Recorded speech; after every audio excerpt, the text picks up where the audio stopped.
This is Cine Script, where movies get retold scene by scene.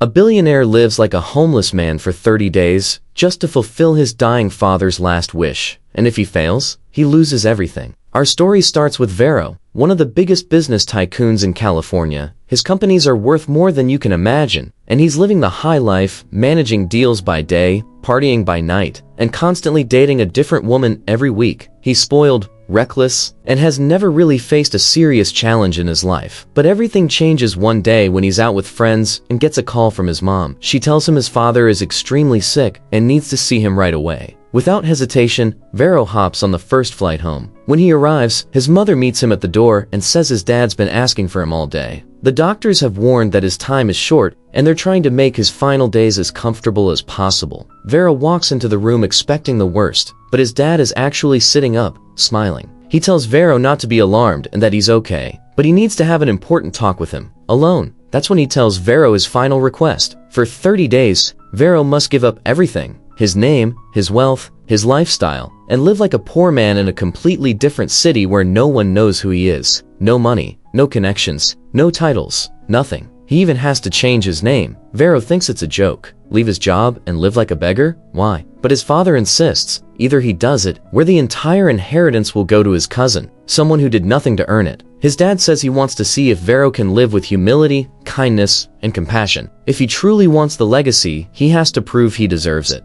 Out of love for his father, Vero agrees. A few days later, his father passes away, and Vero starts preparing for the challenge. He calls his business manager and tells him he'll be gone for a month, leaving the company in his hands. Then, he changes his identity, choosing the name Claude, after his driver, and flies to New York to start this strange new life. On the plane, he eats every last bite of his meal, knowing it might be the last proper food he'll get for a while. As soon as he lands, reality hits. He's just another guy with no home, no job, and no money. Wandering through the city, he spots a help wanted sign at a small restaurant and rushes over to ask about the job. But the owner, standing outside, shuts him down immediately, says he's looking for a certain type of person, and Vero isn't it. So he keeps trying. Store after store, rejection after rejection. The day turns into night, and he still hasn't found a place to sleep. With nowhere to go, he ducks into a nearby cafe to at least sit down and drink something. That's where he meets her. A girl sitting at the next table notices him, and while she seems curious at first, her attitude quickly changes when she sees him nibbling on the 3 olives. He looks broke. He is broke, and when he admits he has no place to sleep tonight,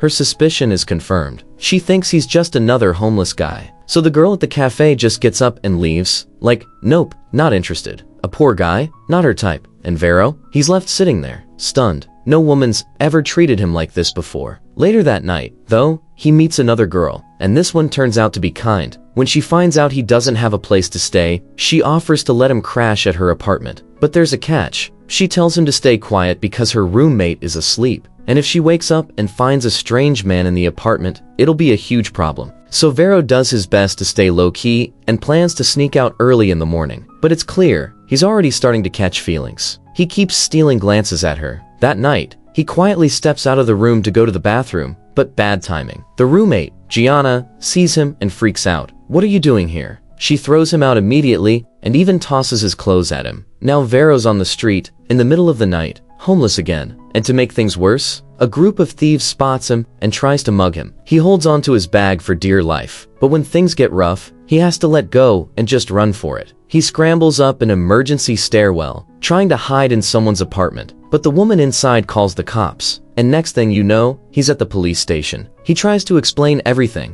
the mugging, the stairs, that he wasn't trying to break in, but of course, no one believes him, so he gets locked up. Only after they actually catch the real thief do they realize Vero was telling the truth, and they let him go in the morning. Meanwhile, Gianna, the roommate, is shown to be someone with serious trust issues. Anytime she walks through the streets, she looks nervous and on edge, constantly checking over her shoulder. Later, we learn she went through a traumatic incident in her past that made her lose trust in everyone around her. She visits her mom, who immediately starts talking about a guy, a great accountant who just proposed to her yesterday. Her mom says he's perfect. The family knows him well. It's a great match. But Gianna shuts it down hard. She says she's not interested in marriage. Not now, not ever, and tells her mom not to bring it up again. Vero, still homeless, still broke. He ends up sleeping on a park bench, using his bag as a pillow. In the morning, starving, he gets desperate and asks a street vendor for food, explaining he has no money. Surprisingly, the vendor turns out to be a kind man and gives Vero a sandwich for free. But just as he starts eating, totally zoned out in hunger, a car hits him. The driver jumps out to check on him, and after making sure he's okay, they get a chatting. Turns out, the driver works for a company that's actually looking to hire drivers. Vero can't believe his luck. Soon enough, he's introduced to the hiring manager and brought in to meet the company boss, Curtis. But Curtis is arrogant and dismissive. He takes one look at Vero and says, "What are you doing here?" Vero explains he's here about the driver job and begs for a chance. And because Vero looks presentable and speaks well, Curtis agrees to give him a shot. He gets hired as the family's personal driver and finds out meals and lodging are included. Jackpot. That means he won't have to worry about surviving the next few days while he finishes out the 30-day challenge. Of course, it's not all smooth sailing. One of his jobs is to clean the car, and Vero clearly has no idea what he's doing, but he tries. That's when Nancy, Curtis's daughter, comes outside. She's clearly curious about the new guy and starts chatting him up, even asking if he's single. Vero keeps it polite and says he's not thinking about relationships right now. Later that evening, there's a fancy event at the house. But instead of driving people around,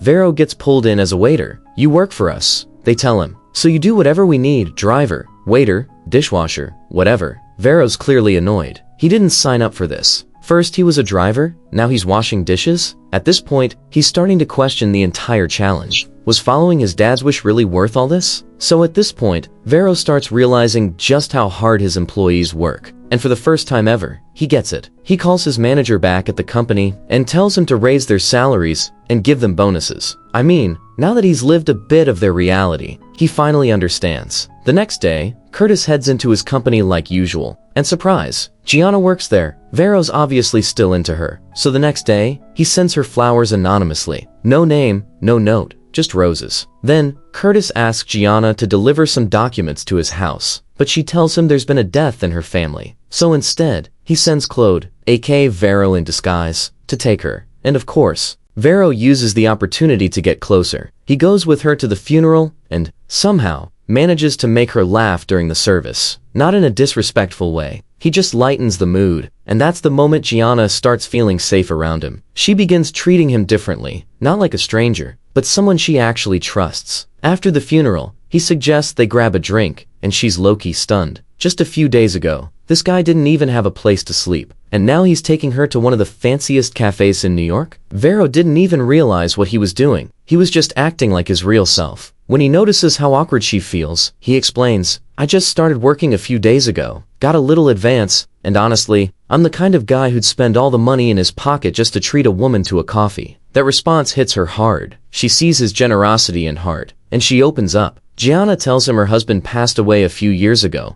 and since then, she's not even thinking about getting into a relationship. She lives alone now. Her family's always pressuring her to get remarried, setting her up with guys, but she always says no. Vero, curious, asks her, "So what if someone like Curtis proposed to you? Would you say yes?" She's caught off guard and immediately says no. She tells him she doesn't like guys like Curtis, arrogant, full of themselves, always judging people by money or status instead of who they really are. If she ever got into a relationship again, she says, the most important thing would be the guy's character, even if he was poor. That shocks Vero. He's never met a woman like her. At the end of the night, he drops her off at her parents' place, and they're watching from the window, super happy to see her with someone who actually seems decent. When she goes inside, her family bombards her with questions. Who's that guy? She says he's just Curtis's driver, and she doesn't care that he's poor. What matters is that he's kind, humble, and genuine. Meanwhile, Nancy, Curtis's spoiled daughter, is fuming that Claude, Vero, has been ignoring her. So she storms into her dad's office and lies, saying he's been bothering her and making her uncomfortable. Curtis flips out. He immediately calls Vero in and starts yelling, "How dare you treat my daughter like that?" But here's the twist. Gianna hears everything. She marches right in and tells Curtis off. "I'm sick of your arrogance. You know your daughter's lying, but you still choose to believe her and humiliate everyone else." Then, in a bold move, she quits on the spot and tells Claude to come with her. Outside, Vero tells her everything, that Nancy's been coming on to him, trying to force herself on him, and he's been ignoring her because she's not his type. So since Nancy couldn't win Vero's heart, she tried something else, getting him in trouble. Typical. But meanwhile, Gianna invites Vero over to have lunch at her place, and she's planning to introduce him to her family.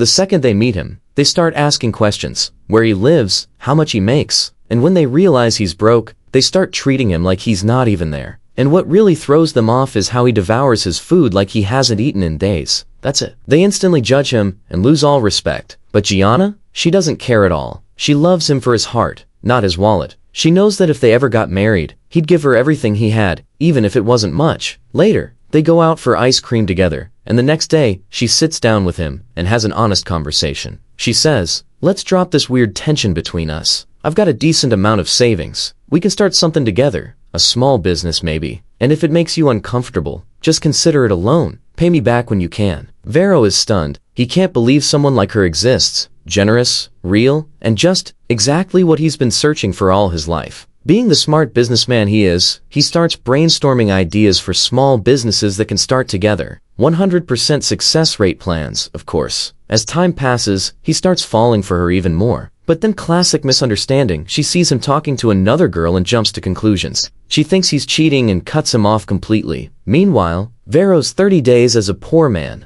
are up, and his absence is already messing up business back in Italy. He calls his mom and tells her how much he misses home, but also that he's in love and doesn't want to leave this girl behind. His mom, without hesitation, says, "Then bring her with you." So he runs to Gianna and asks her to come with him to Italy. She agrees, but when they land, things get weird. He introduces her to his driver and says, "This is Claude." She's like, "Wait, what? Your driver has the same name as you." That's when Vero finally comes clean. In the car, he tells her everything, that his real name is Vero, and that he came to New York because of his father's dying wish. He was told to live as a poor man for 30 days, no money, no name, no help, just humility. It was the only way to keep his inheritance, and he did it out of love for his dad. When they arrive at his actual mansion, Gianna is in total shock. She keeps looking around like, is this seriously the same guy I met living on the streets? And that's when Vero asked her to marry him. He tells her, "I've never been happier than the moment I met you, and I'm even more grateful I followed through on my father's wish. Without those 30 days, I never would have met a woman like you, someone who loved me when I had nothing." Time passes, and Vero and Gianna get married in a beautiful wedding. Her family, who once judged him for being a jobless nobody, can't believe it.